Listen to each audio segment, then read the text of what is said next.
Yes. So I have received this banners based stamp one.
Hello, good evening all.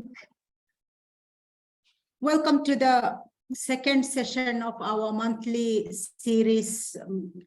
The purpose of PCOMA's this monthly series is to create awareness about coaching. Coaching is very new in the Maldives, and the vision of Professional Coaching and Mentoring Association PCOMA is to champion a coaching culture in the Maldives. To achieve this purpose, we have decided that every month we would have a session where we discuss what coaching is, what would be the benefits of coaching, and how coaching can impact our work environment, our homes, the country as a whole. And tonight, We have Mr. Afeef Hussain with us as the speaker. He would be doing a masterclass for us so that you can understand what coaching is, how coaching can help us achieve optimum performance. As people who are working in the industry, supervisors, managers, HR staff, sales representatives, we all need coaching. And I believe Afeef is the best person who can guide us on what coaching is, what is the benefits of coaching is. Afeef is the keynote speaker. He is a certified executive coach from Marshall Goldsmith and also the executive director to the Maldives from the John Maxwell team, practicing as a leadership coach, trainer, and a speaker. He has also over 21 years experience in the people development industry and has spoken to audiences of more than 3,000 people. So I believe this is the right platform where he can guide us on what coaching is, how coaching can impact your performance, how we can achieve that optimum performance. I would like to encourage all of you to take notes, and wait till the end. We have surprises for you as well. We will be issuing the certificate for the participants who fill up the feedback form at the end. So please wait till the end, take notes, and these are golden nuggets from the expert from the Maldives. So let me welcome Mr. Afeef. Thank you very much. Yeah, thank you very much, Shahina, for this opportunity. Let me just put up my slide deck. I think right after that you should be ready. I am going to change. So I think you'll see the slide now. Well, good evening, everyone, and I hope everybody is doing great. First of all, I want to congratulate the executive committee members of the Maldives Professional Coaching and Mentoring Association.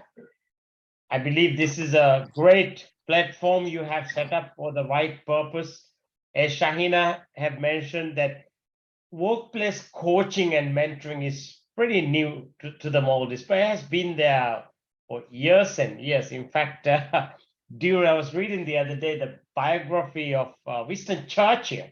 During the World War, apparently he used to get mentoring from people who in different countries. But those days you don't really have Zoom call to have an online coaching. He used to have these various methods of person conversation to someone, and someone else will write back to him, or someone else will use various different methods of transforming the information and data. He even got mentoring because he didn't exactly know what needs to be done. So this is a pretty new area, and I believe having a dedicated organization, association like the Maldives Association of Professional Coaching, that led by Shahina, and I believe the executive committee will help us to guide. And I am blessed that I got invited this evening. So I dedicate this my 1 hour. I always say time is money.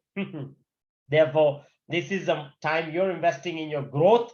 I am investing this time in giving back to all of you that will perhaps help you in this evening. As Shahina mentioned, please do take notes as you go through this evening. Towards the very end, if we will be happy to answer. I'll be happy to answer any questions that you may have around the topic of coaching and mentoring. Now, the interesting topic, the thing about this topic for coaching for optimum performance is there's different ways you can teach coaching. As many of you are aware that in the world of coaching, and there are so many different levels of certification. There are domestically based certifications in different parts of the world where individual coaches, they sort of get certified and then they teach the programs where they can certify other people, or international platform-based programs, and then you have globally recognized programs too. But what's important to understand in coaching for optimum performance or coaching for any purpose is it's not specifically about the certification, but it's really the broad understanding and the mindset of the person who is providing the coaching or the mentoring. So in today's session, I will be sharing some of these and perhaps giving you an idea around what is this coaching and how can you step up someone's performance if perhaps they have an opportunity to improve their performance. As many of you have been to my session, I really like to get yourself engaged in the program, engaged in the session. As you can see, I could speak for an hour nonstop, but I like you to perhaps get engaged with me a little bit. Please go to the chat box, and I would like you to write down this evening this answer for this question. Why are you in this room? Why are you here today? What is one thing you want to learn? Did you came to just to see me speak or to meet with Shahina and me? Or probably you have a better purpose. So I'd like you to take a moment, let's say 30 to 40 seconds, to go to the chat box and write down, why are you here this evening? Because time is money. I'm sure that this beautiful hour of 9:15 onwards, we're going to spend some time in learning. So I like to see some of the comments so that I could also look at. So the question is, why are you here this evening and what's the purpose of your presence? And your answer could be as simple as to learn coaching, or to be inspired, or to understand how the coaching works. Yeah, great. Okay, great. I see the comments are coming here to know what is coaching, how can we add value to our life. Great. And to see you speak, yes, but most importantly, to enrich our knowledge. This is a good one. Very good. How can we optimize our performance with coaching, Nisam? Very good. It's a good one too. Yes, very good. So there's definitely, I think you're in the right room, the right forum. If there's any place where you want to learn coaching this evening in the morning, this is the right place to be in. Great. So here's also Raya Riaz wrote a message. I believe the message actually came directly to me. Therefore, I'll just write the message in the group for everybody to be aware. So Raya Riaz wrote for growth, to get a better insight on how coaching can improve the performance of a team member. This is an area that fascinates me. Oh, great area to fascinate and to envision. Great. I believe in daily improvements and helping others improve. To learn something from expertise. Great. I'm sure you're going to learn more than something tonight. So let's dive straight into this. I'd like to start this session with a story. And I believe you probably see my slide here. This is a picture of a restaurant. In fact, it's not just any restaurant, by the way. It's actually the best restaurant in the world, in the top 50 restaurants award in 2017 for the 11 Madison Park in New York. This is a story, not about this restaurant, but I thought to include this photo to tell you a story. About 10 years ago, when I was working in this organization, one of the restaurant manager came to me and said, Afeef, I need to talk to you. And I said, sure, yes, tell me why. And he said, well, his team doesn't like him. He said to me, his team doesn't like him, and he's trying to change their performance. He's trying to get things better. It's not helping. So I listened to him for like nearly 45 minutes, all his frustrations and issues. I could have shared with him what he needs to do, because I have this, obviously I've worked in the hospitality industry for a long time. I've done the operations side. So I could have told him simply, here's what you got to do. You got to go and just do this, just make it happen, just retrain them. So I just listened to him and I asked 3 questions from him. Said, his name is Fayaz. I said, Fayaz, have you ever asked this question from your team members on why, or what is the challenge they have that they could not improve the performance? It seems you're doing everything right, because you're saying you're training them, you're doing this, you're doing that, you're motivating them, but there's no outcome of it. Did you ask them? I said, no. And they asked a couple of questions from him, just about 4 or 5 questions. I told him basically that I think you should go back and ask this question from your team members and have sort of a individual conversation around why they're not responding to you, why they're not being responsive towards the work that you are doing. I said, in 2 weeks, please come and see me after you try to adjust this situation. So I didn't really tell him what he needs to do. I just gave him some guidance, generally asked some questions of what he needs to do. So in 3 weeks, I met him and I said, how is things going in your restaurant now? And also, by the way, I manage the quality assurance, so I can actually see the service score of all these restaurants. So I could see that his restaurant service previously was very low, but 3 weeks beyond, I could see that it was improving, and we start getting some positive comments about him and his team. Ask him, what did you do? He said he was always concerned about the performance of the employees of his team, but he never sat down with them and asked a question around what is the problem or why they're not responding towards his training or things that he's doing to improve. But when he sat down with them the week after he spoke to me, he realized that the problem is not the people, it's actually him. It's the way he talks, the way he communicates, the way he explains things, the time he conducts training, so all these issues. So he was able to resolve this. Now, and of course, 3 weeks after, then things got much better, and I was obviously, because I was the in charge and head of HR, that automatically I became his sort of his coach and guide him. And of course, this is what we normally do. But when you look at this story, I think that the key learning that we need to keep in mind is that the answers to our challenges lies within ourselves, not with others. We simply need someone to assist us in uncovering them. Because every problem that you face in your life, or personal or professional, you actually have the answers within you. But you need someone's help to challenge you and to guide you in those things. And this is really what we are talking here tonight.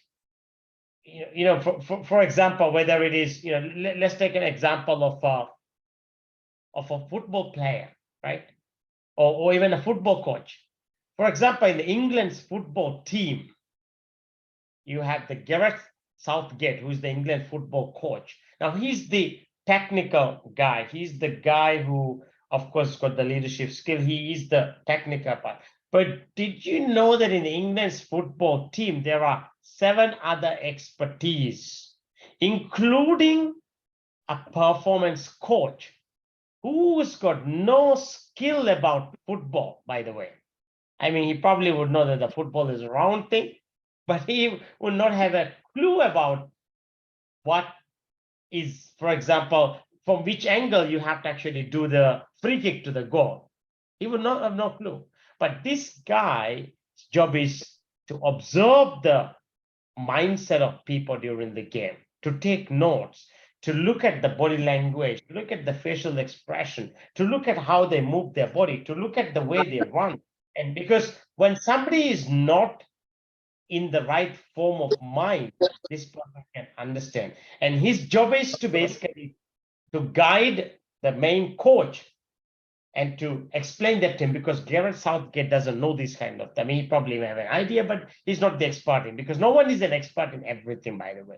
And it will never be, and it will never happen, because we are all, we all have generic idea, but so the same thing goes for coaching. So the point I want to make is that when we look at coaching for performance, if the person is committed to change and to learn, it is very likely he or she will improve, given that the right guidance is given by someone. And this is, I believe, where the coaching comes in, or mentoring comes in. In fact, this is exactly why many years ago in professional workplace, coaching and mentoring became such an important aspect. There are a couple of other reasons as I try to build all of you into this first part of the session. You see, Marshall Goldsmith has said this. I think this is a wonderful wisdom here. Leaders don't need to have all the answers. You only need to be willing to learn. So, for example, as a coach, when you try to guide someone and when you try to give all the answers, one may think that, well, I need to have all the answers as a coach. No. The coach's responsibility is not to give all the answers. The coach's responsibility is to challenge the status quo, to ask the right questions, and to really check the state of mind of this person so that you can discover the answers within that person. And when you look at into the future of the workplace, just this evening, I was a few hours ago, I was at the gym and I was listening to a conversation between the current CEO and chairman of IBM and one of the very famous performance psychologists called Adam Grant from the Wharton University.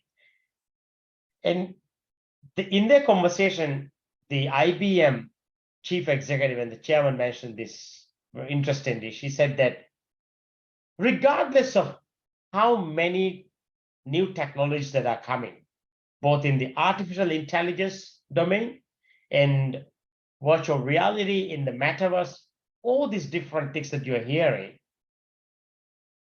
they will never be able to replace human beings entirely. But what this does is that it gives a collaborative opportunity as additional tools that will help us to actually give more time for the things that matters. So what is something that matters at workplace? You may, for example, there's something called this, you probably are aware very much. I mean, I use it, many people use it, ChatGPT, where you could prompt and it gives you sort of a response. It may not be 100% correct. It may have its flaws, but you're able to save time. So if I were to write a corporate email about a particular issue, in the past, I would need to spend an hour because I need to find the right word. I need to make sure it's the right message. If I can prompt it correctly on ChatGPT, it will give me at least a response which I can then edit using my language. Now, see what the advantage of ChatGPT is. It just saves my time. This time that I have saved is the time I need to use in my organization for other things, such as talking to people about their performance, coaching and guidance. Because if you go to ChatGPT and you write how to improve my performance using coaching, of course, it will give you a bit of data and a bit of information, right? But it will not tell you, it cannot give you the 100% accurate answer. You got to have a conversation with a human being. And this is where the willingness to learn is key. And when you look at the future work skill, by the way, this you see here, maybe it's a little bit small, but when you look at the top 15 skills for future workplace, from analytical thinking to active learning and complex problem solving, critical thinking, use of technology or tech savvy, resilience, stress tolerance. I mean, the whole list goes in here. A lot of these are, I would call as essential skills as we move forward. For example, service orientation, number 13 on the list, is an essential skill for every single one who works in anywhere, because wherever you work, you're serving someone. Each one of these, coaching and mentoring, is required for one to improve their performance. Because if someone is not doing their job, there needs to be a system in the workplace where a culture is created, where the feedback is given when it needs to be given. And this feedback system can go in two different ways. One could be a very informal one, and the other could be a very formal one, which is exactly what I'm going to address during the session today. So the reason of coaching and why coaching is needed has become such an important thing. I mean, when you look at the, for example, some of the top companies in the world, like Mark Zuckerberg at the Facebook, obviously Meta, the company that manages the Facebook and many other apps, you would imagine, or whether it's Sundar Pichai, the CEO of Alphabet, which manages the Google, or whether it's Satya Nadella of Microsoft, by the way. All these people, by the way, they have lots and lots of coaches that manages them. In 2012, the World Bank hired, or was appointed a president for the World Bank, which is usually for a term of four years. and it was Dr. Jim from South Korea. Obviously, World Bank is the top organization in the world. Therefore, they need to make sure the person who is in the top is always aligned. And it doesn't mean you will get the perfect CEO, because there is no such thing as a perfect CEO. Everybody's got their own flaws. They need to work on it. And as soon as Dr. Jim joined, the World Bank board realized that he's got an issue in terms of his performance and in terms of his communication. So they hired the world's top executive coach, Marshall Goldsmith, which you have shown you a photo earlier, and you probably have seen the name, and was informed to Marshall Goldsmith that you got to work on with this person, with this president. And the area that he needed to work on at the time was concluded from the board and from his direct reports that Dr. Jim used to speak more than required in meetings. So in the executive committee meeting, he would be like the one who talks all the time. Therefore, the executive committee members of the World Bank board is not able to contribute enough. Of course, he's got the president, and as you could imagine, World Bank being an organization that's got this tradition of hierarchy and the structure following and the respect. It was a big challenge for the board to kind of speak to him. Now, you see, the way Marshall Goldsmith coaching works is that you don't get paid when you sign a coaching contract. You only get paid if the person improves. So in this case, Marshall Goldsmith will only get paid if Jim improves. It was a 1-year coaching contract, very specific. The specific was that to improve the attentive listening skill of Dr. Jim. Can you imagine this? I mean, we're talking about the World Bank president, and the World Bank that year paid, you know how much the World Bank paid him, Marshall Goldsmith? $300,000 US. I suppose World Bank had those kind of money, so maybe they could pay. But this is a true story where, because it matters. It matters to the World Bank that the president improves. What we can learn from, there are a couple of things we can learn from this story. We all have things that we need to improve.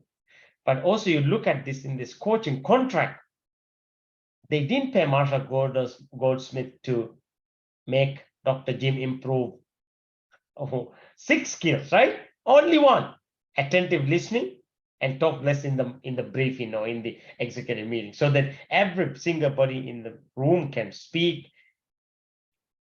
And the conclusion of this story is that after a year, the Dr. Jim became the last person to speak in the meetings, where he would let his people to speak up first and give all the ideas. So that people felt the change and the need. When Dr. Jim left the World Bank, he was much more wiser than he was. In fact, he's currently does a lot of teaching also in some of the best universities in the world. He also obviously consult a lot now on the financial and other sectors in the world, whether it's public health administration or whether it's consulting. So this is a successful story of why somebody needs a coach.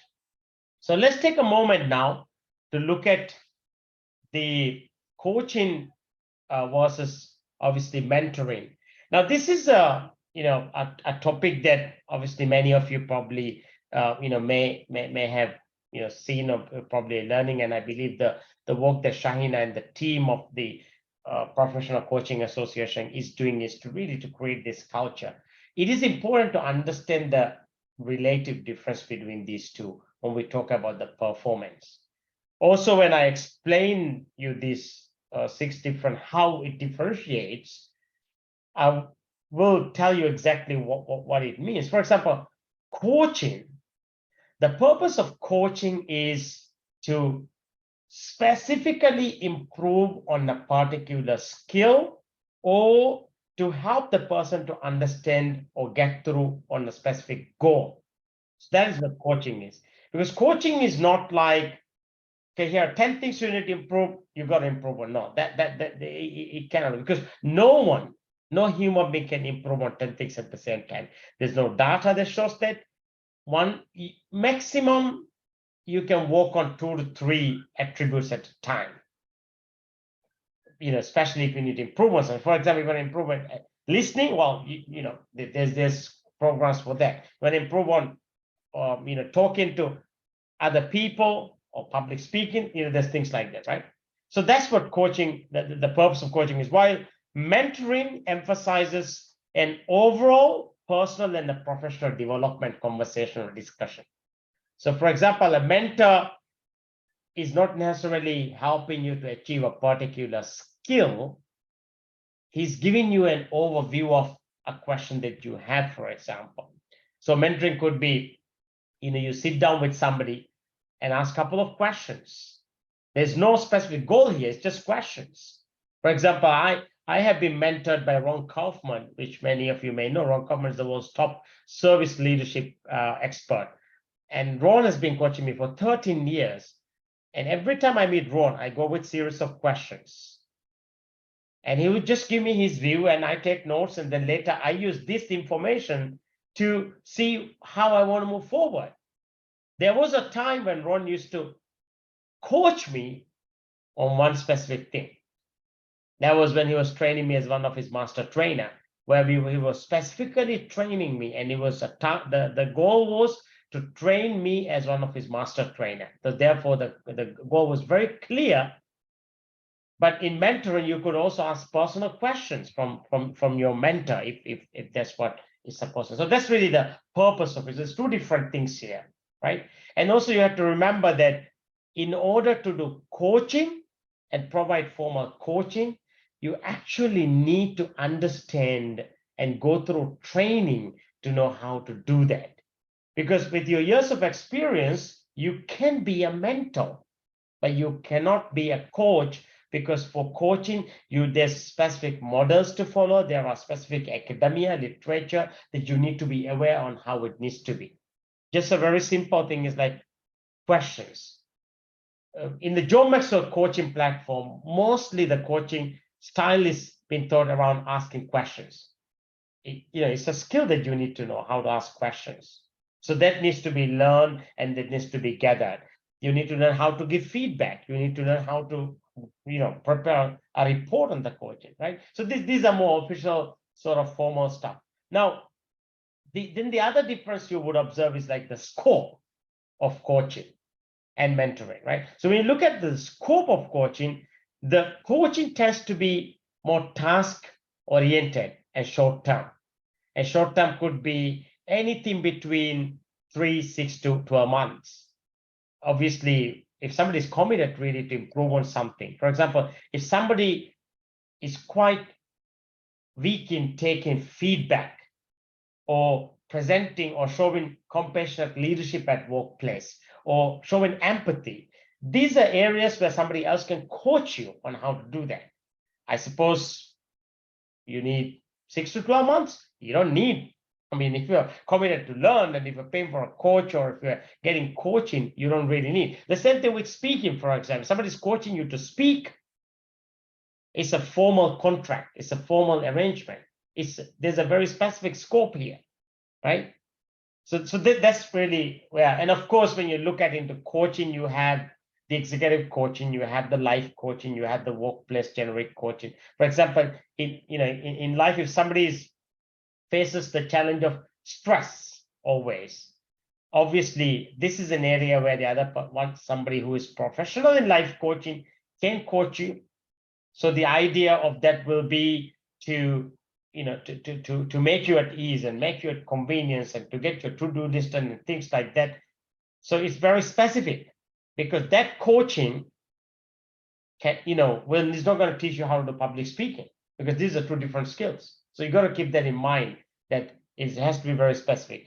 Whereas the mentoring scope, when you look at the mentoring element, is totally different, because mentoring is more broader perspective.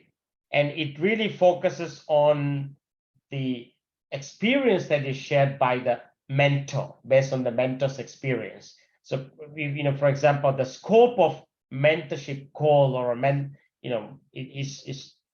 is not limited to one area. Every month, I get on a call of coaching with Joe Maxwell. been in his, of course, in the top in the area of his circle of speaking, and so he does this. And obviously, there's many other coaches who join. We don't ask questions every time, but this once in a while I would go with 2 questions, and I would ask a question, and it can be anything. So he gives a broad view about what he thinks may work if you try it correctly. So that's the scope. Now, the other main difference you'll find is in the expertise of coaching and mentoring. Now, expertise, I mean in the sense that the coaches typically possess expertise in coaching methodologies, like I said earlier before, and techniques, and helping the individual to unlock their potential through targeted intervention. So keep that in mind. In coaching, if you want to change someone's performance, you've got to have a very specific, and I will show you an example relating to workplace. Obviously, my main area of coaching has always been around performance and leadership. So I'm going to, the next slides will be about how can you apply some of these at workplace. I'll show that to you in just in a moment.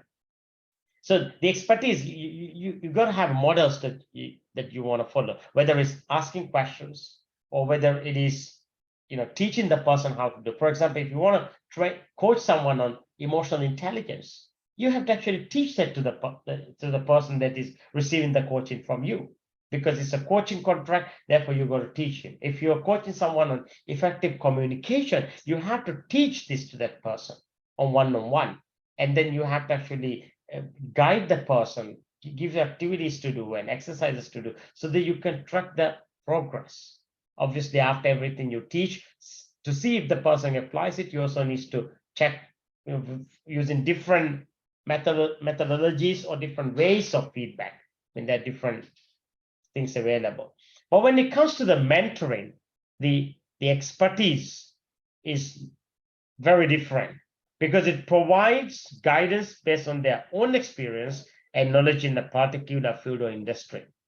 So, for example, if somebody comes and asks me about how to improve the service and what they should, so that could be a mentoring session. Now, I can share that quite in detail, because that's my area. That's where I've spent most of my life, which is specifically about service transformation. So if somebody asks me a question, Afeef, how can, if I'm doing a mentoring to someone, if somebody asks me a question, how do I transform an organization from an organization that is poor in service to excellent? This I can do it very well. I can teach them how to do it, but that is in general based on my awareness.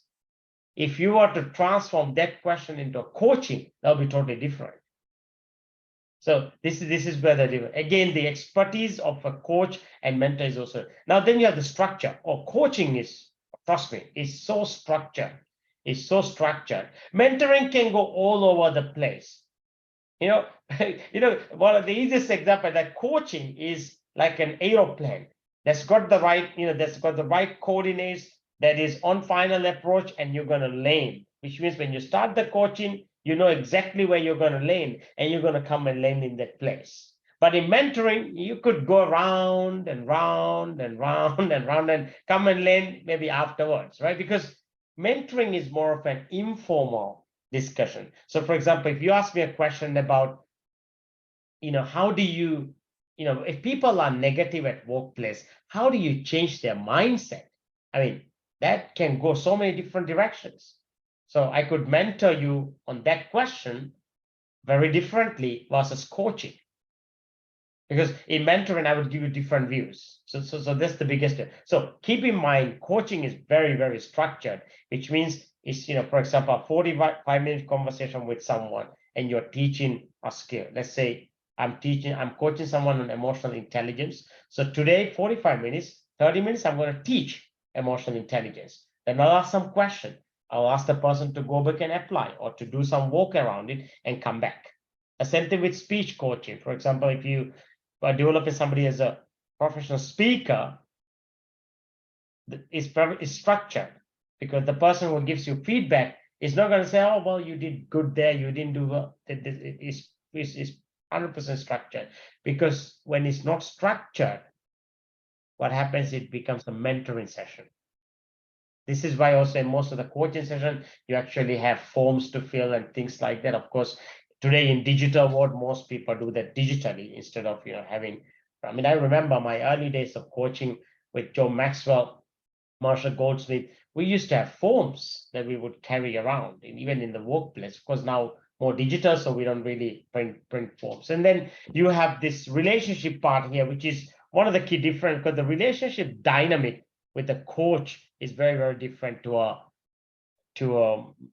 mentor, because in this relationship, basically the coach is more focused on the self-discovery of the person that you're giving the coach, because in coaching it's all about you, not me.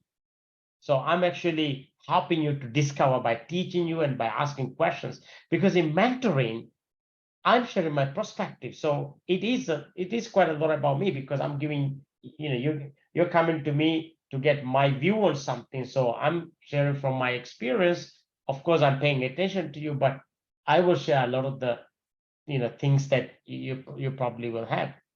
And in coaching, you don't necessarily have to bring questions. You could bring, I mean, there's nothing wrong with it, but it's my job to ask questions so that you get the right answer. So the relationship dynamic is quite important, because in mentoring it's also a lot of advices, it's a lot of sharing of insights, it's really a lot of experience. But in coaching, it's quite focused on the area where you are looking at. You can't go in different locations or different ways around. And the last one is, in coaching, it is time bound for a particular period. I mean, you can't be coaching someone on emotional intelligence for 5 years, right? Because once you develop that skill, then it turns into a mentorship relationship. That's but a mentorship has no specific timeline. You do it when you feel like doing it, and you don't have to meet that person every now and then, but you do it once in a while. So this is really the main difference between coaching and mentoring, because coaching is very, very specific on a particular skill. So for example, in your workplace, if you find a team member whose performance is not very good, now performance may have different things, right? Because your performance is determined by your competencies, your character. So is it related to the character? If it's related to the character, you're talking more about maybe the attitude, the motivation at the workplace, the discipline. If we talk about the competencies, it could be something that you can train. Now remember, if for example, someone doesn't know how to write something properly, you don't need coaching for that. You need training for that person. That's totally different. Coaching is also mostly used for character-related affairs and the personality-related affairs, because in workplace, there are two ways we can increase our capability. One is our character, our personality, and the other one is our competencies. Competencies are really the skills, the knowledge, the intellectual ability around this. So this is really the main difference. I hope everybody kind of understood that and got it. I believe this call is recorded, so Shahina will share the recording with you, and then you can also listen and take some notes. I didn't want to put up a lot of slides on it, but one slide I thought of giving you an overview.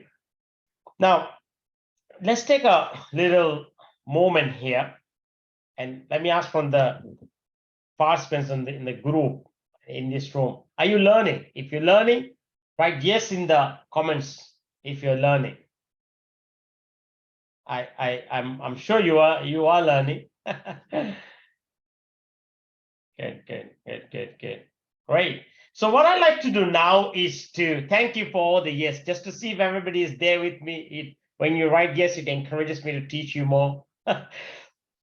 See, one of the most famous coaching methods that I have learned in my very early stage of coaching is from the Joe Maxwell team, where I had the opportunity to be the very first Maldivian to become the Joe Maxwell coach. It's incredible because the whole coaching system is based on asking questions. And in fact, he wrote a book called Good Leaders Ask Great Questions. In getting the optimal performance, or in really having somebody to perform consistently well, I believe you could develop this methodology around why things is happening. For example, if somebody's coming to, let's look at somebody's performance, for example, and imagine someone is coming to late work, and you always have the tendency to notice this person is always late for work, right?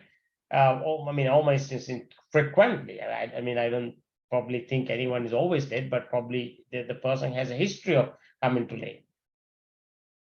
I can tell you one thing with my experience, and then by the way, this is not just experience, this is research and data, that no amount of warning letters or punishments will necessarily improve the performance of that person unless he wants to improve.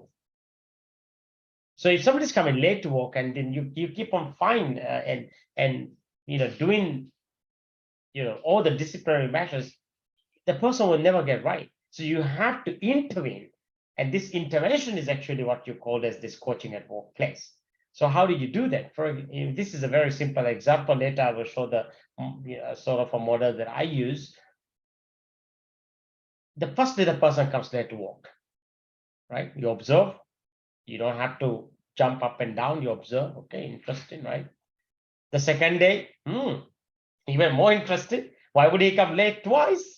Because often what happens is you form this judgment, oh, this person doesn't care. No, you never know. Maybe the person had something else to do. Maybe the person had some family responsibilities. Did you ever ask? No, right? So you wouldn't know. But the tendency of us as managers is to simply say, well, in fact, there is this culture of saying to people who come to late work that they're lazy. And that's totally a wrong statement. When somebody comes late to work, it doesn't mean they're lazy.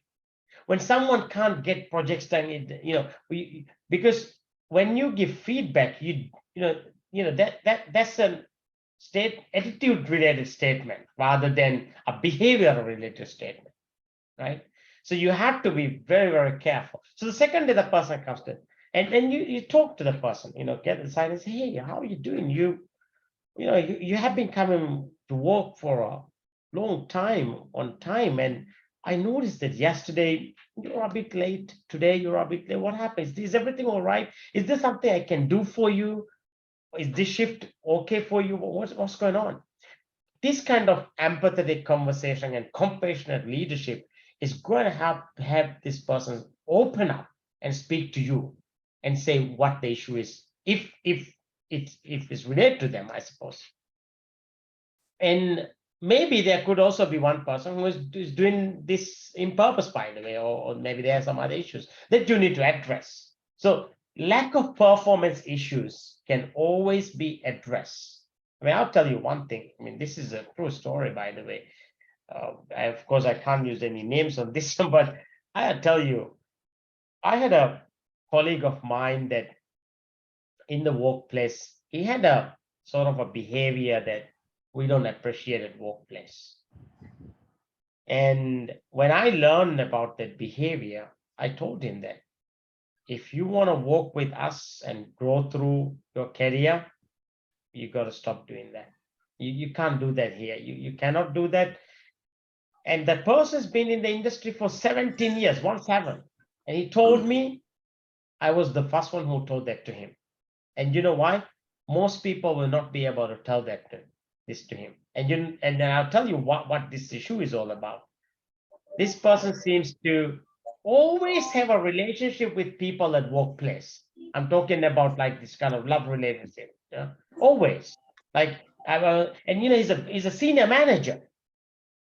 When you're a senior manager, you're saying, you are advocating on the vision, and you are saying respect and discipline, and you can't discipline this way. Things is going to fall apart.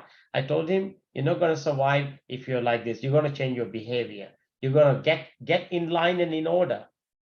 And that needs a lot of courage.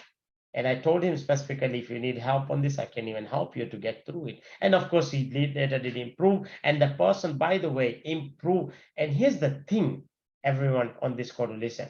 17 years, no one could tell that to him. You know why? Because it's not easy to tell that to him. Because we think that, oh, well, he's going to take it personally. Of course, he will take it personally, but it's how you say it, it's how you speak to him.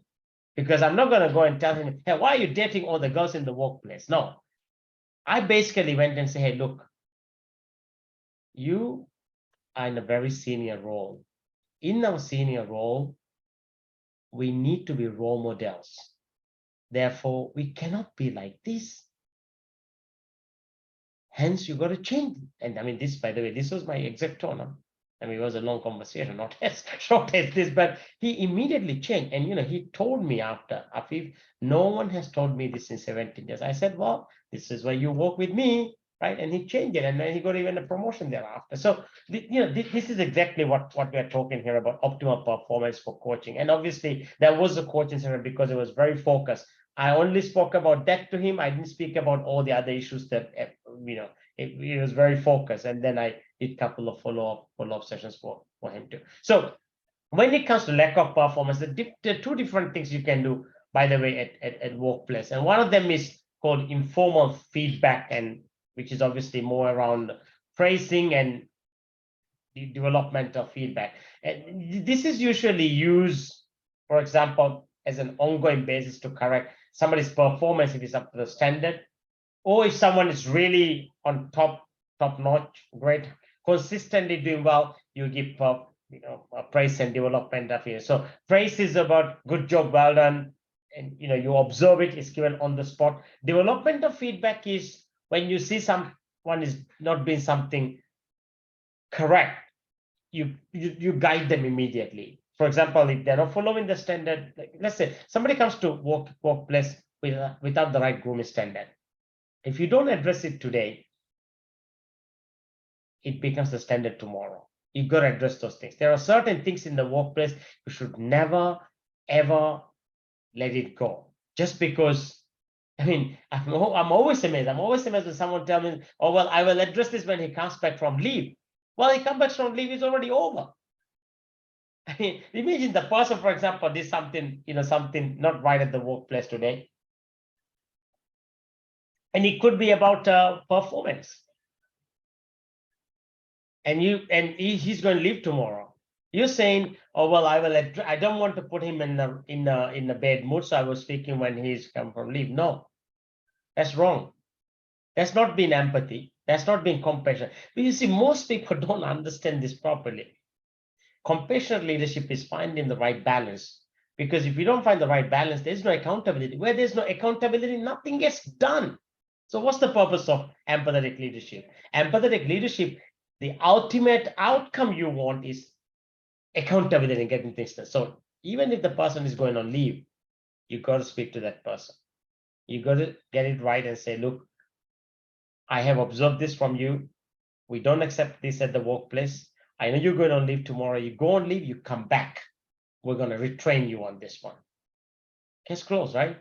So it's very important. So it's on the spot. Now, formal coaching is, since what we're talking here tonight, or the main, obviously the main topic of this is a bit different. I already shared a bit of details on the formal coaching. So formal coaching is really on a performance problem, and this is more the workplace. I'm now really zooming into a work environment. If you're an HR person or if you're somebody who manages people, this couple of slides will actually help you on this one. If you can't correct it through informal feedback and development of feedback, then you got to do the coaching part here. That's where coaching comes in. So coaching is if somebody, for example, is doing something, not performing consistently or something, that's where coaching comes in. But if he improves after one or two conversations of development of feedback, then you don't have to implement coaching for that particular person. So it's very specific again, as I said earlier. And remember, when it comes to a technical skill, you got to do the training. No amount of coaching, you got to do the right training, because coaching is really related to the character development of the person. So here's a simple example of how one can provide a praising or a meaning good job. And again, it's not just saying thank you, by the way. It's not like you send a text message saying thank you. Everybody uses that, but it's like this. Imagine you observe one, you gave a task to one of your team member, employee, and he or she completed the task with an extra effort before the deadline, and it was delivered 100% correctly. So when you check the report, you were like, wow, this person has done really a good job. So you would tell the person like this, oh, I've noticed how well you have done the report. It looks amazing. All the data is correct. There's no mistake. And, in the second step, basically, you are describing the positive impact. You're basically saying that, because of you doing this report correctly, I was able to upload it on time. We were able to complete this particular project. I just want to let you know that how much I appreciate, and please continue this work. This is what you call as providing the praise. Why I brought this up is no amount of coaching is going to work unless we recognize the little improvements the person is making. So you got to appreciate those things, because when usually most of the time when someone has a performance issue, whether you do coaching or development of feedback at the beginning, the person, he will show some sort of improvement if the person is a human being that really cares about the workplace, which in most cases most people do. So you got to praise, and you got to really make sure that the person understands it. So on the other hand, coaching is more like this. It's is very systematic. You cannot, for example, you cannot tell someone and say, I'm sitting down with you today because you have an issue of coming to work late. That itself is wrong. How you start the conversation. We are going to speak to you today about your attendance. We require you to improve your attendance. We have observed that last 3 months, 5 times you came late, and these were the times that you came late.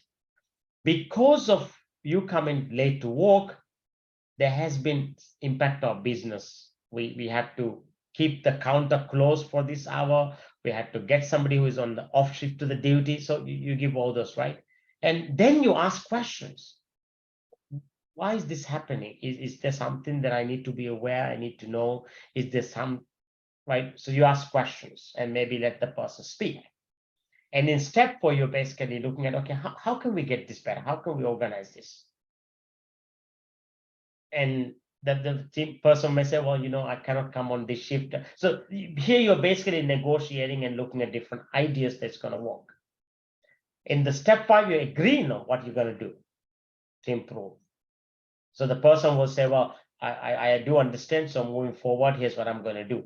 Right, I'm going to come 5 minutes. I remember having this kind of a coaching around punctuality with an employee a couple of months ago, and basically, at the end of the step 5, I agreed.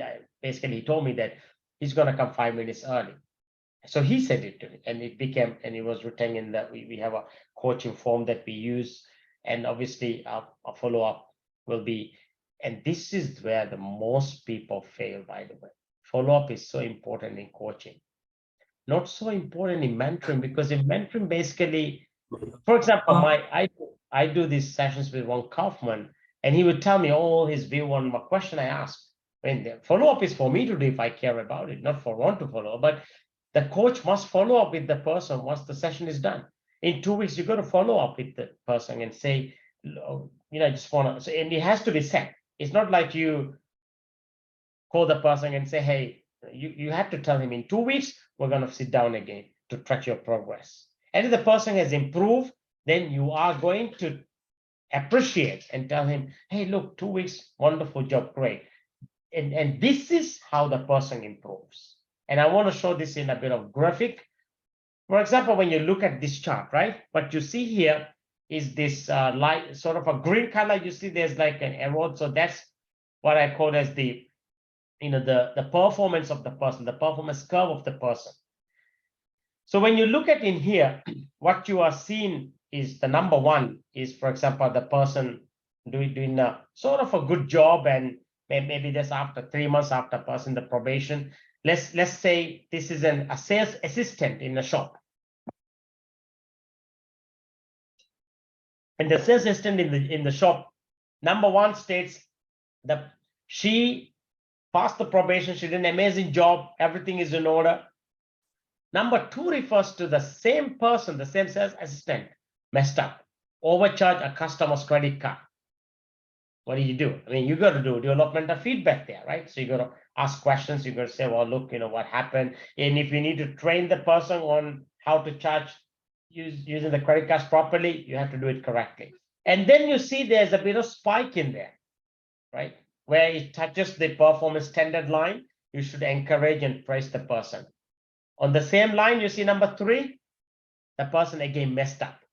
Now, this time it was a customer complaint.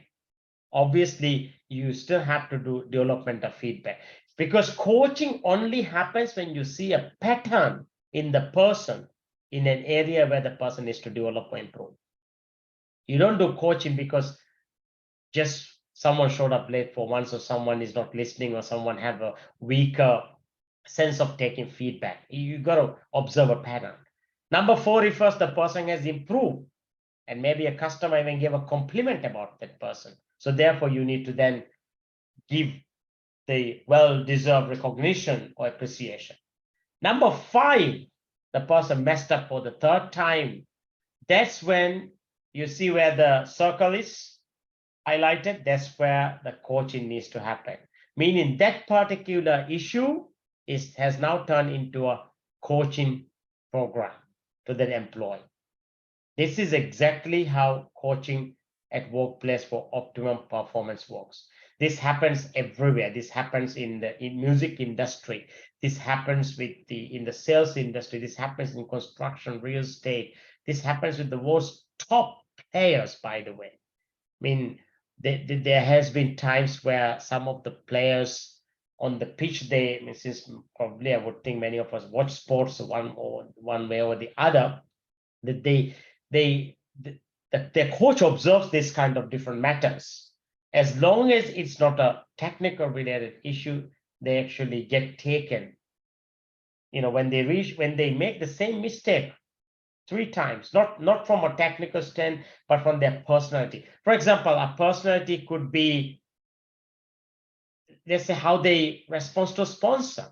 The sponsor may say, well, I need you to come on time for this day because you need to do a photo shoot. Maybe you may not show up, or may speak in a different way, right? So in that circle is where the coaching happens. So that particular skill will turn into a coaching skill, and then you need to basically coach that person on that particular skill unless that he or she improves. And here's another interesting thing, by the way. You don't necessarily coach people on their weakness, or you coach people actually on their strength zone or areas of development. If someone doesn't know something, they don't know. So for example, when you start coaching someone on speaking, that person needs to go through a speaking training program and do coaching. Do delivery of speeches and so on and so forth, like the speakers club that Shahina runs with her team, or whether it's a Toastmasters or anything. You got to practice and practice and practice. And once you get onto the peak level, then someone needs to intervene to do coaching for a specific thing. That's exactly how it needs to work on. So, this is exactly where it works on.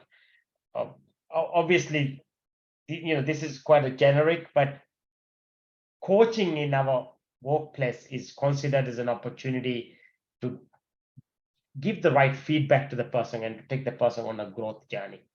It's not to punish the person. Obviously, in workplace, sometimes, regardless of how much feedback you give, coaching, you give the right intervention, some people just don't improve. And that's where then the progressive disciplinary procedure needs to apply. Whether it's the first written warning, second written warning, or however that needs to work. So I think it's important to understand and appreciate that some people just don't improve, and there, you know, and if you put the effort and time. And by the way, in some of the world's best top companies, top leaders have been asked to leave because the company invests in coaching, but they don't improve. So the organization decides to let them go. This happens everywhere, by the way. I mean, this has happened even in Boeing at one point, when they had to ask their CEO, Boeing, the company that manufactures the aircraft, they had a big issue in their company. They asked the CEO to improve the relationship between the investors. It never happened. He didn't want to do it. He had his own way. Board decided to let him go. But prior to that, the Boeing company paid about $100,000 for coaching with a coach to improve the person, and he didn't improve. So these are typical things that happens in the workplace. So I hope that this has given everybody a view around how coaching should be done. And I really wanted to share a story at the very end, as I started the story too. This is my last slide, by the way. This topic of coaching is crucial for performance. Everyone improve. I mean, you don't improve just by learning and learning and learning and learning. No, you need people to tell you what you're doing right, what you're doing wrong. I think this is where the coaching comes in. But also, it's important for leaders to understand this. In most workplaces, because with leaders and senior people who manages people, they don't know what coaching and mentoring is. They struggle to address it in the right way. A couple of years ago, one of the manager came to me and said that he wanted to let go of one of his employee. I said, what's the issue? And he mentioned to me that the person seems to not show interest in the job. I said, how long the person has been? Well, 6 months. I said, for 6 months, the person has not shown interest. You only realize it now? Isn't it a bit too late? He said, no, not like that. But you know, the person, he makes mistakes. And I said, well, has this been recorded? He said, no. I said, well, unfortunately, it's illegal. We can't terminate the person. It will not happen as long as I'm in charge of HR. Here's what we need to do. And then I met with the employee.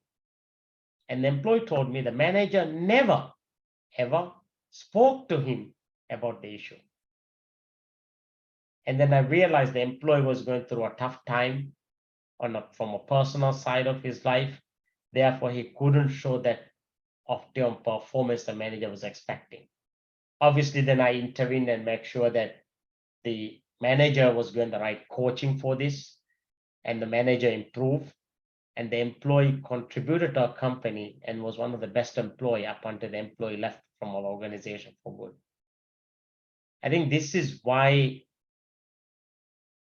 the topic of coaching and mentoring is so important and vital in the workplace.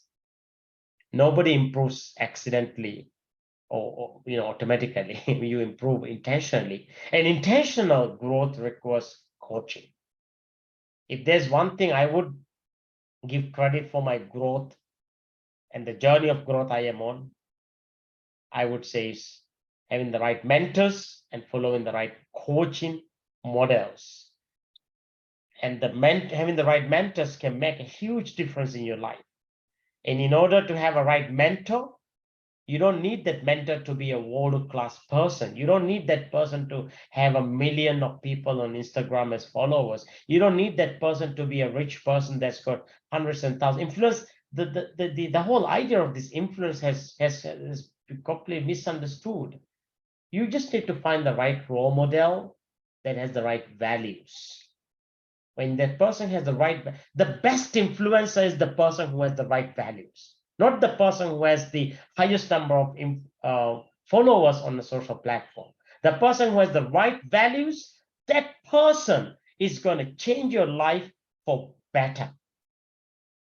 I think we all will agree that the best book of leadership that we will ever see, is the Holy Book of Quran. And this is exactly what it teaches. It's the values, it's the role modeling. And if you look at the Holy Book of Quran, all the stories from the prophets, all the stories is about the values that they had, which help people who, who had sort of a dark blanket on their eyes, didn't know what the world was like, and then they challenged the prophets, but they all got through it at one point because of the values they had. So if you were to ask me, how would you define the best mentor for you?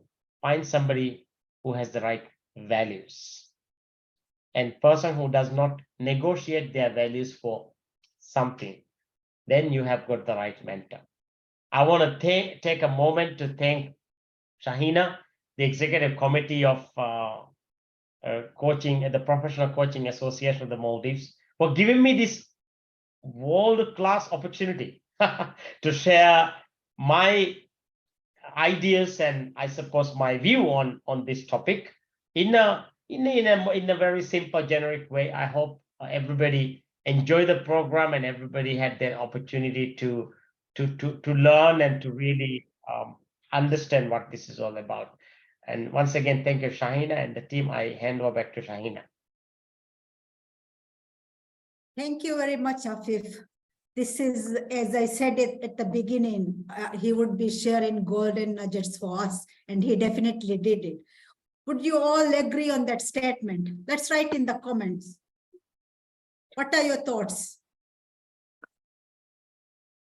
Yeah, I think it would be good for all the participants to perhaps write a thought or a comment that you took from the from this session. Yeah, so that will be great. Thank you, Afeef. Thank you.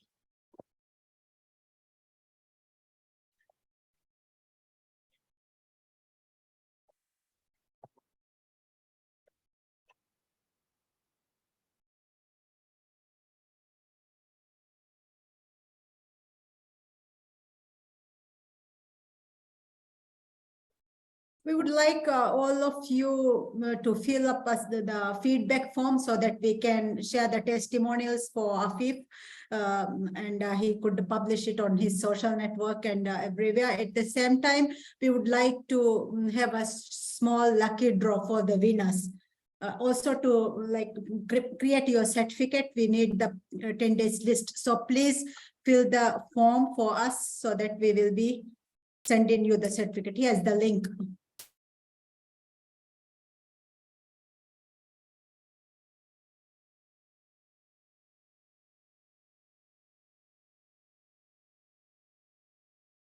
Yeah, if there's any question, I would also be happy to take it on if there's any. Otherwise, I'm always very happy to be here. Let's ask questions. I think we shouldn't yeah. just. I mean, you make can a ask feel questions, English, Divehi, any language you prefer. Always happy to help.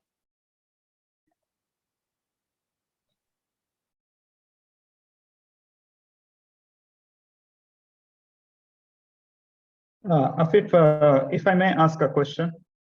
Yes, please, Isham. Yeah, my question is, we were talking about optimum performance tonight, and Yes. then you have really highlighted why we need optimum performance, and then what are the areas we need to look into when we want to achieve optimum performance. And then you mentioned that we are looking into people when they are not performing well. So it might not be today's topic, but I would like to ask you, what about the people who are performing good?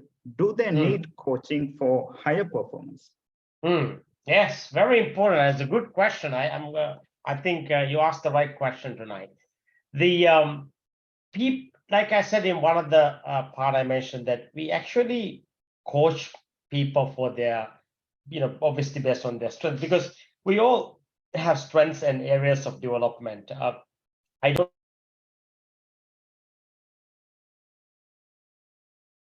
For some reason, I got muted, I think. Yeah. Shaina, can you hear me? Yes, we can hear you. Okay, now. great. Yeah, for some, yeah. So, we have two things. One is the areas we are very good at, which is our strength, and the other one is the areas of development. I don't like the word weakness, so I normally use the areas of development.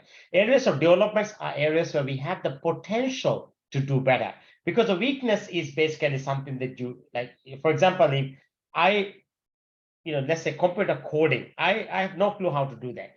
Now, it is not my weakness. I just don't know how to do it, so it cannot be my weakness. I need to learn it. Once I start learning it, then becomes my area of improvement and development, right?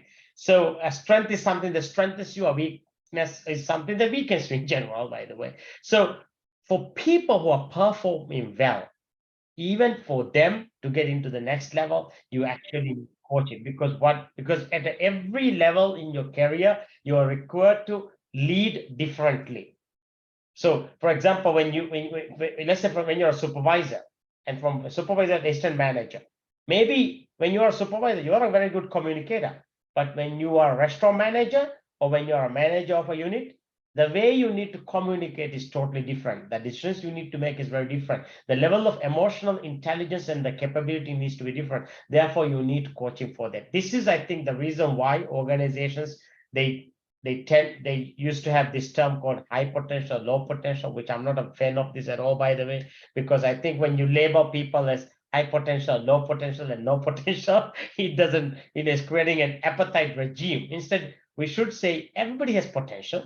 If they're keen on learning, we will improve them. So I think the people who have high performance, they also needs to be taken into that. But some people may not want it. I won't tell you the name of this person, but a very, very, very famous football player in the Maldives. A sponsor saw an opportunity that this person could speak in the media and give information, about the sponsorship. So they actually wanted this person to work with them on this, and the person said he didn't want it. Because you see, someone saw the potential, but he didn't want to do that because he said, I'm so shy in speaking in the public, I'm not going to do it. Nobody can force you. So a very short, I know I spoke a bit about that, but short and simple is that when you're very good at something, that's exactly also why you need coaching. Because to get into that peak, you need someone to really, help you to furnish those skills. So you would need that. Thank you, Afeef. Thank you. Any other questions?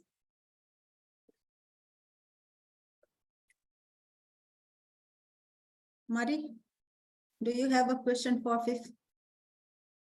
Oh, hi. I am a bit late, but I definitely got wonderful golden nuggets. Thank you, Afeef. Nice to see you, Mari. Yeah, I didn't know what was the topic, but definitely I'm sure you will nail it. So, Thank you, Mari. Appreciate it. Yes. Yeah. Afeef, one more question here. Sure. In terms of coaching, how much is it used by the Maldivian companies, and then how frequently or how is it managed here, or what are the challenges, especially for the coaches, to get into this space in Maldives? Yeah, I believe in the Maldives, the awareness is pretty low. Obviously we have some really good talents. I think even in this school we have some of the colleagues that obviously those I also know from the workspace, for example, like Mari, Shahina, and there are a couple of others probably on this call who has actually done it. The biggest challenge we have is the lack of awareness around what is, for example, like what is workplace coaching, what is executive coaching. I mean, I can tell you one thing. The top executives in the Maldives, if they get professional coaching like the coaching they get in Singapore or the Silicon Valley, this country and the companies that they work for, the revenue will be triple or even tenfolds, because when the top leader gets better, everything gets better in the organization. And this is so everybody needs, and obviously the lack of awareness is kind of holding them back in terms of inviting the coaches to get back. So my recommendation is everybody who does this, don't stop the work that you're doing. Continue it. It will change. It will change. because the Maldives economy is a service economy, and in over the years, the entire industry of service economy is going to change into hospitality industry, hospitality economy, which means it's all about service, it's all about caring, it's all about sense of belonging, and definitely the idea of coaching will be needed. And I think we all, whether it is the Association of MAP or the Association of Coaching or the speakers or any organization, we need to promote this, because this is a big situation that we have in our nation where we don't appreciate. I mean, if you have been to my training, I speak very highly of Singapore for a reason, because it's a very nice case study of success. When Lee Kuan Yew became the prime minister, every single one who has come to his cabinet thereafter has received coaching from the most top coaches. I mean, forget about Singapore, Saudi Arabia. I met Marshall Goldsmith in Dubai in February. Marshall Goldsmith told me that Salman bin Muhammad approached Marshall Goldsmith to sign up the top 6 ministers in Saudi Arabia to receive coaching from Marshall Goldsmith. So Marshall Goldsmith actually goes to Saudi Arabia every 4 weeks once to meet with those people. You know why? Because Saudi Arabia is trying to be the next Silicon Valley in the sort of the, of course, not the holy parts of Saudi Arabia, but, where they are developing this Red Sea and the things like that. Yeah, this was just told me by Marshall Goldsmith couple. So we have a lack of awareness. I think we need to improve them, and then we need to facilitate that along the way, and, perhaps share successful stories along the way. And platforms like this, I think, I see there's good discipline in this association of having this thing on a monthly basis. You have a session like this, so keep it up, and perhaps in a couple of years we'll have the right approach. Yes, thank you, Afeef. I would like to add on to that statement. I think I got certified as a coach in 2019, and I started my work as a coach in 2019. So I think I have visited almost all the corporate, like SOEs, government offices, and a lot of private organizations. But when I talk about the coaching and how it can change, most of the people, some people would say that in Singapore, this is these people are there, these trainers are there. So one of the expectations, especially in the private sector, what I noted was if a Singaporean comes and do the program, they would be accepted. But as a Maldivian, they were like not willing to accept us as coaches. I've been to SOEs and I've talked to the training managers or the training departments, the HR departments about the coaching, and I think that was a similar kind of responses I received. But since 2019, I never gave up. I think I did my Marshall Goldsmith executive coaching in 2019 as well.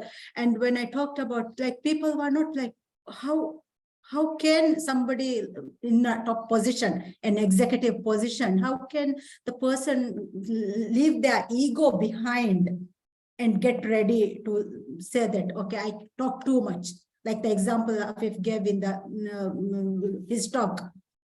I'm not talking too much. So what we find in our community is people are a little bit, if you are in a senior position, people are a little bit egoistic. They believe they don't need, because they have an MBA, they have been promoted to the CEO or director position. That means they don't need the coaching. But on the other hand, how is the Silicon Valley companies excelling? That's the difference. So we have to create that mindset, and I believe that's why we started with the project, and we started like talking about it, and we have created a lot. Now, initially when I started talking about coaching, people will ask, what is coaching? Are you a football coach? Are you a basketball coach? That kind of like sarcastic comments came at me. But now everybody accepts us as a coach. People take us as coaches, and people believe that they need help. So we have created a lot of vibe there, but we have to do a lot.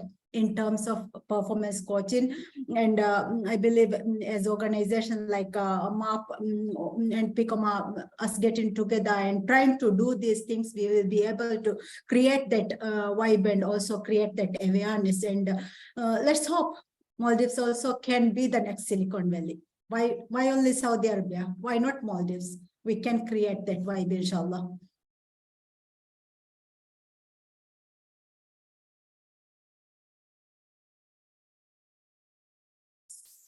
So if we don't have any more questions, I promised a little surprise for you. We want to, the first thing we would like to announce is, let me share my screen for you.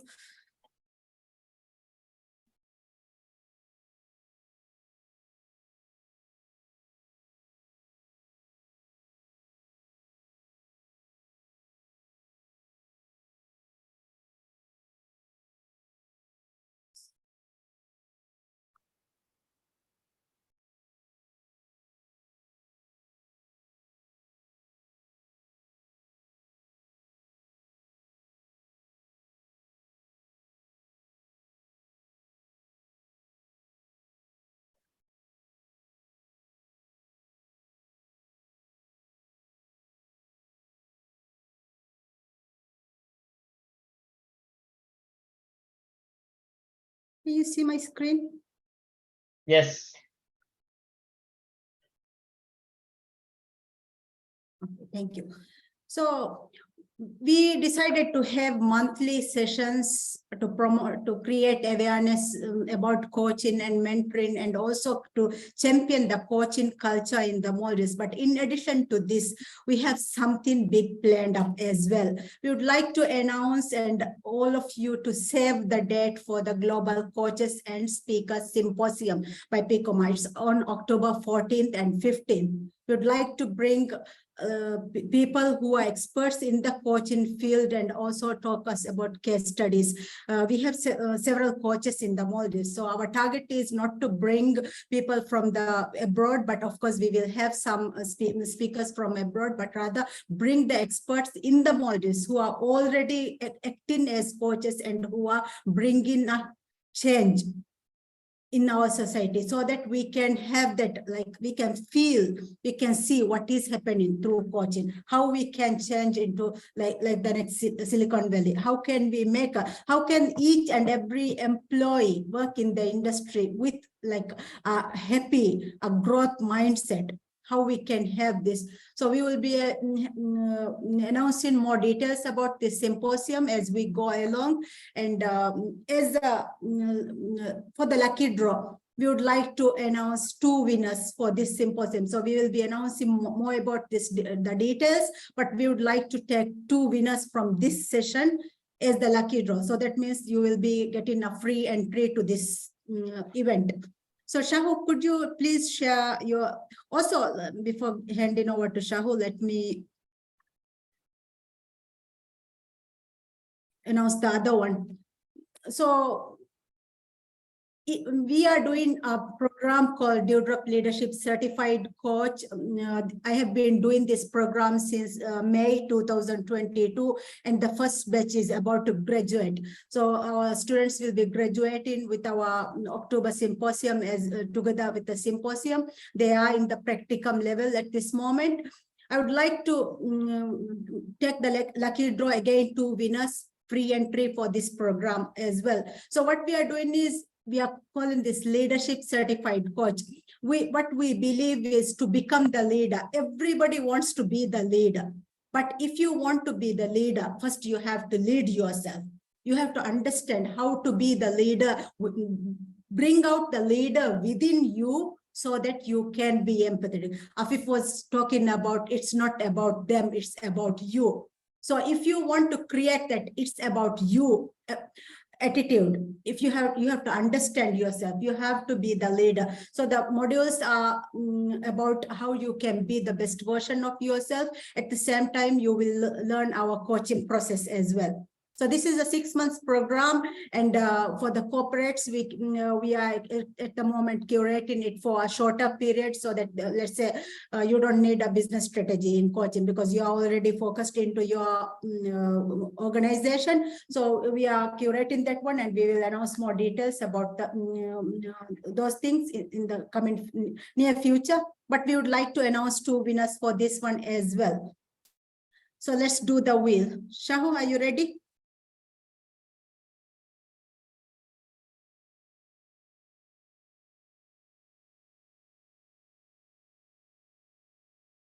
Shahu?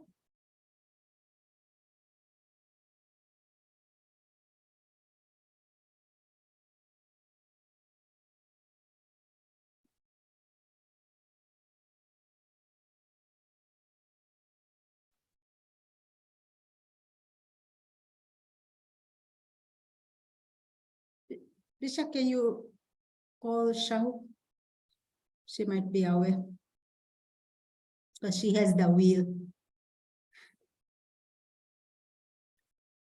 While we can announce while we are waiting to announce the winners, I would like to take this moment first to appreciate Afeef.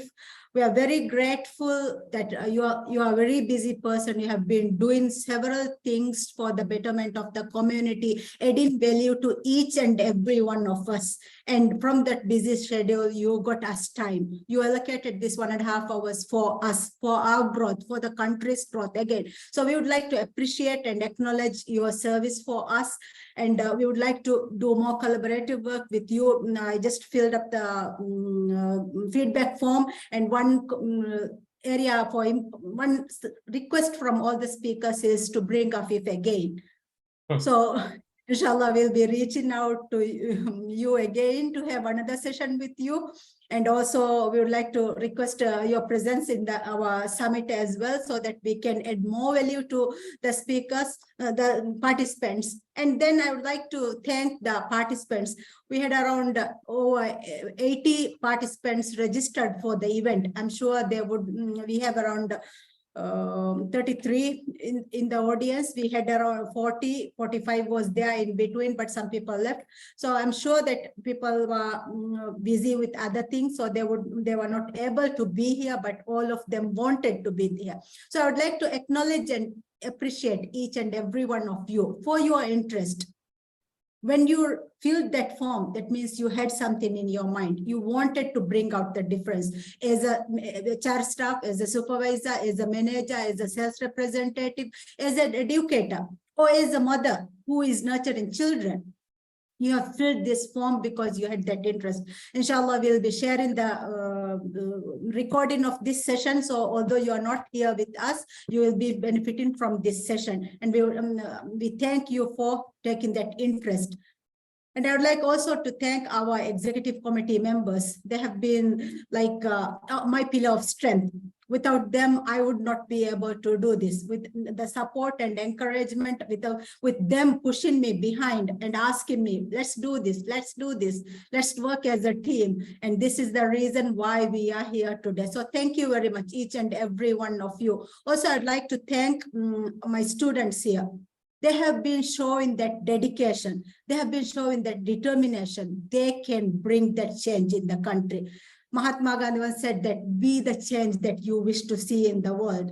So I thank each and every one of you for taking that initiative to be the change. We are not asking what the country can do for us, but instead we are saying, what can I do for my country? So thank you very much for taking the lead, getting ready to be the change.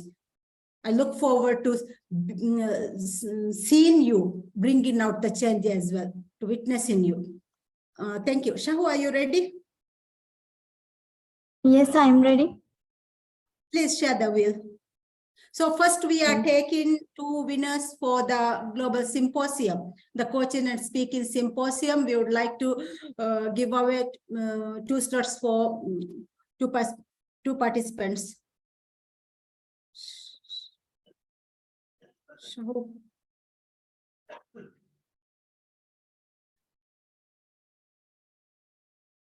I've made you co-host, Shahu. You can share your screen and share the wheel.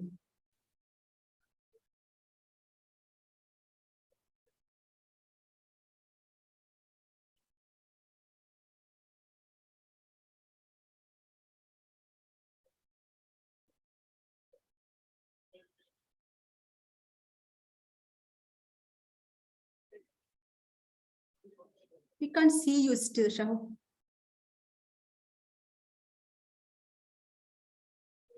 Miss, I'm sharing it. Oh, okay, sir.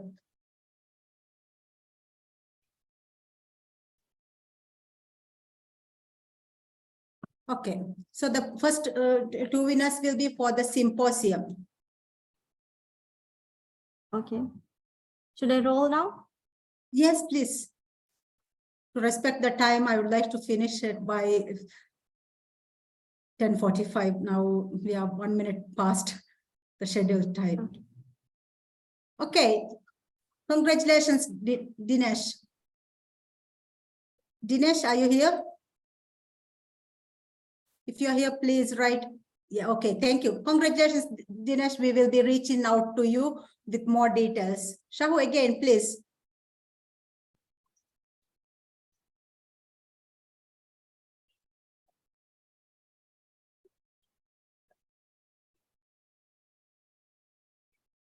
It's Sohail. Sohail, are you here? Please write in the comments. Okay. Thank you, sir. Sohail is here as well. So congratulations, both of you. You will be getting free entry for the symposium. Now let's roll it again. These two slots will be the Develop Leadership Certified Coach Program.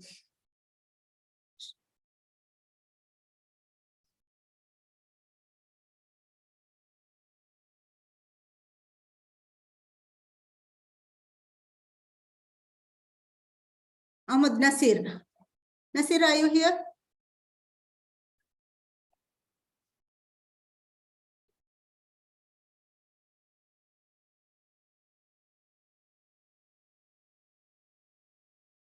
Nasir? Could you write in the chat?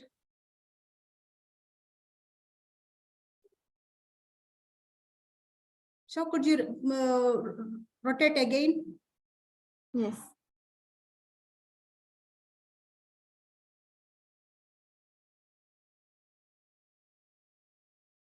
Oh my God. It's Mohammed Zubair. Mohammed Zubair, are you there?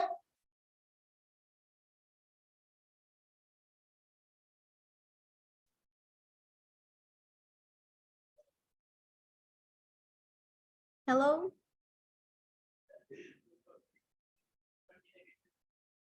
Zubair? Muhammad Zubair? I can see Zubair in the call. How about Nasir? Kishaw, can you roll again? I think Nasir is not in the call. So if Nasir is not in the call, we will give it to somebody who is in the call. Okay.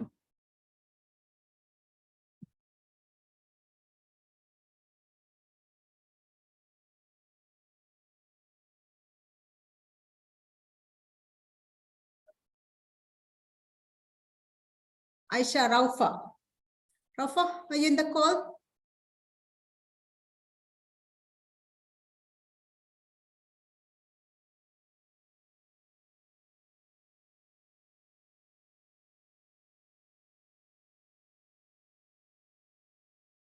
Could you write? Okay, thank you, Raufa. So congratulations, Raufa and Zubair. Zubair, can you say something, please, so that we can confirm that you are here? Otherwise, it would be unfair for somebody who is, okay, Zubair is there as well. So thank you. Congratulations for the 4 participants of the lucky draw. We would wish you grow with us. We would like to help you, take you to the next level. So congratulations. Thank you, Shahu. Welcome. Let's take a group photo. Are we all ready for a photograph?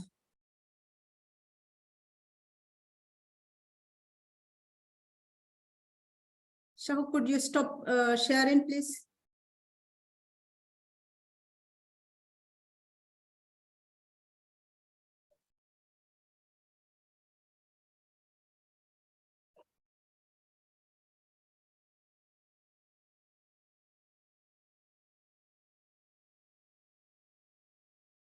Shahu?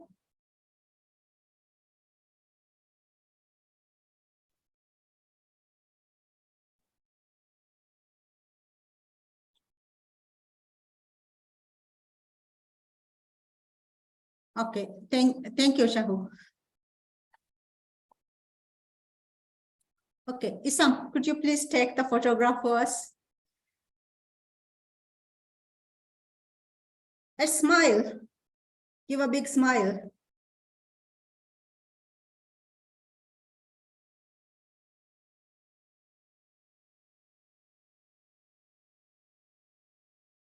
We have two screens.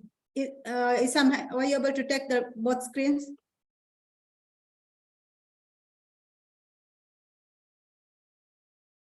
Tell me when to smile.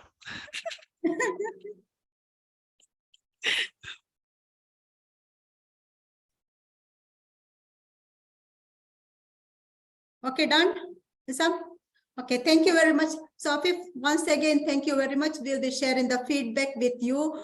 And we look forward to having you here in our platform. Also, we will be sharing a certificate of appreciation for you. Unfortunately, I could not, my laptop got stuck. So at the last moment, I could not do it. Thank you very much. Thank you everyone for being here. Thank you, Shahina, and all the participants. May we all be blessed. Have a nice evening, everybody. Thank you. Thank you.